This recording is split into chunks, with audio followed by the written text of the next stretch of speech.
ನಮಸ್ಕಾರ. ನಾನು ಅಂಬಿಕಾ. ಇಂದು ಜುಲೈ 28 ವಿಶ್ವ ಪ್ರಕೃತಿ ಸಂರಕ್ಷಣಾ ದಿನ. ಪ್ರಕೃತಿ ಸಂರಕ್ಷಣೆ ಎಂದರೆ ಸಸ್ಯಗಳನ್ನು ನೆಡುವುದು ಅಷ್ಟೇ ಅಲ್ಲ, ಪ್ರಾಣಿಗಳು ಮತ್ತು ಪಕ್ಷಿಗಳು ಶಾಂತಿಯುತವಾಗಿ ಮತ್ತು ಆರಾಮವಾಗಿ ಬದುಕುವಂತೆ ಮಾಡುವುದು. 5,000 ವರ್ಷಗಳ ಹಿಂದೆ ಭಾರತ ವಸುಧೈವ ಕುಟುಂಬವಾಗಿತ್ತು. ಅಲ್ಲಿ ಒಂದೇ ಕೊಳದಲ್ಲಿ ಹಸು ಮತ್ತು ಹುಲಿ ನೀರು ಕುಡಿಯುತ್ತಿದ್ದವು ಎಂದು ನಾವು ಹೆಮ್ಮೆಯಿಂದ ಹೇಳುತ್ತೇವೆ.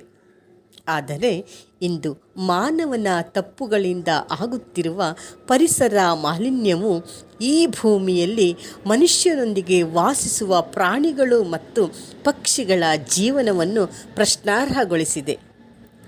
ಅನಾವಶ್ಯಕ ಸುಖಕ್ಕಾಗಿ ಹಾತೊರೆಯುವ ಮೂಲಕ ಇಲ್ಲ ಸಲ್ಲದ ಐಷಾರಾಮಿಗಳಿಗೆ, ವಸ್ತುಗಳಿಗೆ ಹಾತೊರೆಯುವ ಮೂಲಕ ಮನುಷ್ಯನು ತನ್ನ ಜೀವನ ಮತ್ತು ಪ್ರಕೃತಿಯ ಉಳಿವಿಗೆ ಸವಾಲು ಹಾಕುತ್ತಿದ್ದಾನೆ.